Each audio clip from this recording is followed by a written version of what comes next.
부자가 되는 대세 정보를 전해드리는 코너입니다. 부자가 되기 위한 각종 정보를 각 분야 전문가들에게 들어보는 시간 부자 대세입니다. 오늘은 우리은행 투자상품전략부의 최진호 이코노미스트와 함께하겠습니다. 어서 오십시오. 예, 안녕하십니까, 최진호입니다. 역시 그 박사님께서 주목하신 거는 금통위가 아닐까 싶은데, 금통위 이번에 인하를 했잖아요. 어떻게 보셨습니까? 이번에 시장 컨센서스가 기준금리를 인하할 것이다라는 쪽으로 굉장히 많이 쏠려 있었기 때문에요. 그것과 이제 부합하는 결과라고 볼 수가 있겠고요. 다만 이제 금통위 이후에 그럼 시장 반응이 굉장히 뜨거웠느냐라고 하는 것을 놓고 보게 되면 미지근하던데요. 예, 그렇지는 않은 것 같습니다. 이미 시장에서 많이 이슈화 되어 있던 이야기도 하고요. 그리고 금통위 내용 자체를 좀 보시게 되면은 상당히 앞으로 계속해서 인하를 공격적으로 하겠다라는 것보다는 좀 앞으로는 스텝을 좀 천천히 가겠다라고 하는 매파적 인하라고 하는 이제 이런 성격을 좀 보였기 때문에 이런 반응이 나오지 않았나 그렇게 보고 있습니다. 그러니까 이번 금통위는 처음부터 전망이 말씀하신 대로 매파적인 인하냐 아니면 비둘기적인 동결이냐 이런 부분들이었는데 매파적인 인하로 결정을 했다. 어떻게 그 부분을 좀 더 자세히 분석한다면은 어떻게 보셨습니까?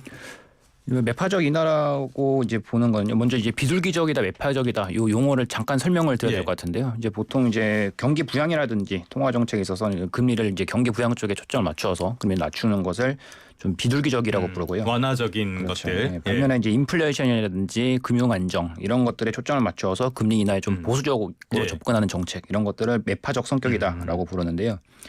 이번에 인하를 하긴 했지만 향후에는 조금 매파적으로 갈 수 있다. 그러니까 앞으로의 스텝은 좀 더 천천히 갈 수 있겠다라는 이제 그런 뉘앙스를 많이 풍겼습니다.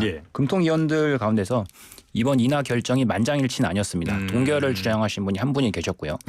그리고 앞으로 이제 3개월 후에 기준금리가 어떨 것 같냐라고 하는 이제 그런 질문, 이제 우리나라 한국판 포워드 가이던스라고 볼 수가 있는데요.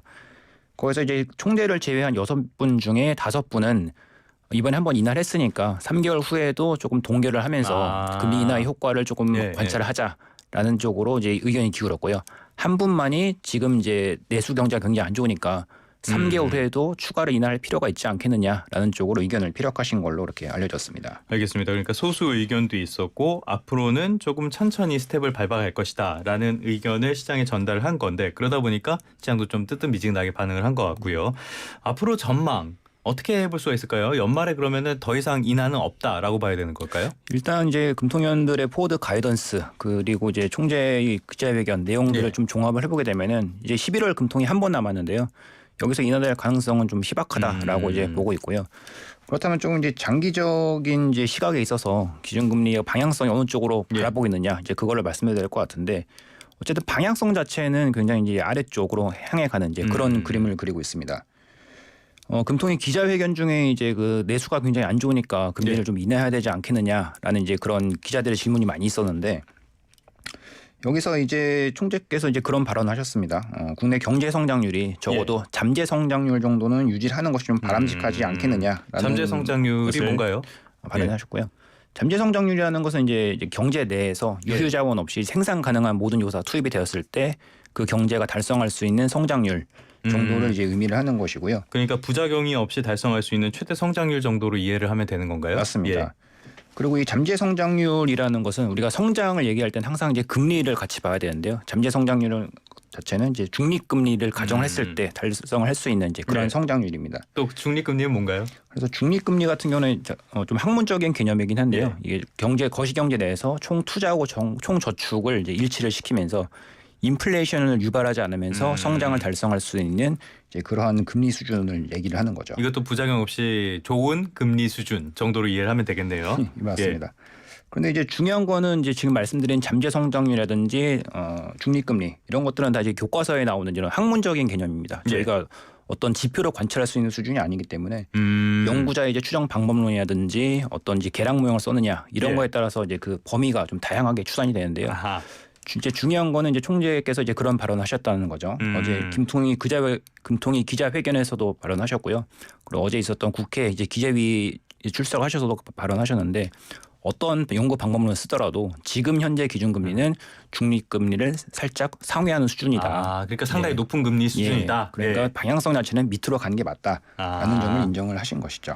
알겠습니다. 근데 한국은행의 고민은 이 부분인 것 같아요. 앞서도 말씀을 좀 해주셨지만은 이 정도 금리를 인하를 하고 기준금리를 계속적으로 낮춰 잡는다고 해서 내수가 살아날 수 있을까 이런 부분에 대한 고민이 있는 것 같은데 박사님은 좀 어떻게 해보십니까? 그거는 역시 굉장히 실무적인 관점에서 학계에서도 디베이트가 많이 되고 있는 내용인데요. 그동안 KDI 같은 기관들, 한국개발연구원 같은 데서는 지금 소비 부진의 원인으로 고금리를 지목을 한 바가 있습니다. 그런데 여기에서 한국은행 같은 경우에는 국내 소비 부진이 어떤 고금리에 대한 부정적인 효과라기보다는 인구 구조에서 파생되는 그런 이제 저축이 너무 과도하게 특히나 한쪽, 그러니까 부동산 사이드라고 하는 어떤 자산이 환류되지 못하는 이런 고정자산 쪽으로 자꾸 쏠리기 때문에 소비가 줄고 있다라는 쪽으로 구조적인 문제가 있다라는 의견이 조금 팽팽하게 맞서고 있는 그런 상황이거든요. 그렇기 때문에 뭐 금리가 낮아진다면 소비에 일정 부분 도움이 되는 것은 맞지만 그것의 효과가 어느 정도로 개선이 될 것인가라고 하는 것은 뭐 계속해서 조금 이견이 있는 내용인 것 같습니다. 자칫 고정자산 쪽으로 돈이 더 갈 그런 위험성도 있다. 그리고 그렇기 때문에 한국은행은 이제 계속해서 금리를 공격적으로 낮추는 것에 대해서 이제 금융 안정이라고 하는 그런 관점에서 볼 때는 조금 보수적으로 접근을 하고 있는 것이죠. 어쨌든 말씀해 주신 것처럼 계속 인하 쪽으로 방향성을 가기는 갈 텐데 그러면 언제 어디까지 내려갈 걸로 보고 저희가 대응을 하는 게 좋을까요? 이게 참 중요할 것 같은데요. 앞서 말씀드렸던 것처럼 이제 우리가 통화 정책이 어디까지 할 것인가라고 하는 결국 기준은 잠재 성장률 그리고 이제 중립금리라고 하는 이 두 가지를 가지고 추정을 해볼 수밖에 없는데요. 안타까운 게 이 두 가지가 전부 다 우리가 실제로 눈으로 관찰할 수 있는 지표가 아닙니다. 그렇기 때문에 여러 가지 연구 자료 좀 참고를 해볼 수밖에 없는데 여러 가지 연구 자료가 있겠습니다만 이제 그 중에서도 한국은행이 이제 통화 정책을 주관하는 그런 기관이지 않습니까? 그래서 한국은행에서 이제 발표된 그런 연구 보고서들 좀 최근 것을 찾아보게 되면은 한국의 잠재 성장률은 한 2% 정도, 그리고 중립금리도 범위로는 1.8에서 3.3% 정도로 이제 추정을 하고 있습니다. 너무 넓은데요? 맞죠. 그래서 중간값은 한 2.5% 정도로 추산을 하고 있는데요. 한국은행에서 2025년도 경제성장 전망치를 2.1%로 제시를 했습니다. 그 얘기는 잠재 성장률인 2%에 상당히 이제 밀접한 수준에 접하라는 거죠. 그리고 그런 관점에서 놓고 볼 때 앞에서 말씀드렸다시피 이 잠재 성장률과 중립금리는 서로 짝을 이루는 그런 개념입니다. 그렇다면 이때 금리 수준도 중립금리의 이제 중간값인 2.5% 정도에는 이제 수렴하지 않겠느냐라는 우리가 추론을 해볼 수가 있는 것이고요. 그렇게 놓고 본다면 현재 기준금리가 이제 3.25%이니까 적어도 내년 하반기에서 내년 말 정도 그때 이제 기간이 가게 된다면 중립금리가 2.5% 내외에 죄송합니다. 중립금리가 아니라 기준금리가 그 정도 2.5% 내외에 가 있을 수 있겠구나라는 이제 생각을 해볼 수가 있는 거죠. 그럼 짧게 요거 하나만 좀 여쭤볼게요. 그럼 우리는 어떻게 대응을 해야 됩니까? 그래서 채권 투자하시는 분들은요. 금리 내려갈 때 사실 장기 채권이 굉장히 좋습니다. 그런데 지금 문제는 뭐냐면 이미 채권 시장은 굉장히 이제 기준금리가 크게 인하될 것을 선반영하고 있다는 것이죠. 내년 말에 기준금리 2.5% 간다고 하더라도 지금 10년 이상의 장기물은 대부분 3% 내외에서 왔다 갔다 하고 있습니다. 그렇게 된다면 이 원래 장기물은 기준금리 대비 스프레드가 더 높아야 되는 것이 정상이거든요. 그렇기 때문에 2.5% 이하로 기준금리가 더 내려가지 않는다면 장기물 금리도 크게 내려가기가 굉장히 어렵다는 것이죠. 그렇기 때문에 과거 기준금리 인하 사이클에서는 금리가 내려갈 때 그냥 추격 매수하는 것이 굉장히 유리한 전략이었습니다. 근데 지금은 그런 관점으로 접근하시면 안 될 것 같고 금리가 오히려 조금씩이라도 올라갈 때 채권 금리가 조금이라도 올라갈 때 그 반대 매매 그러니까는 그 조금이라도 올라갔을 때 분할 매수를 하는 이제 그런 전략으로 접근을 하시는 게 맞지 않나 싶습니다.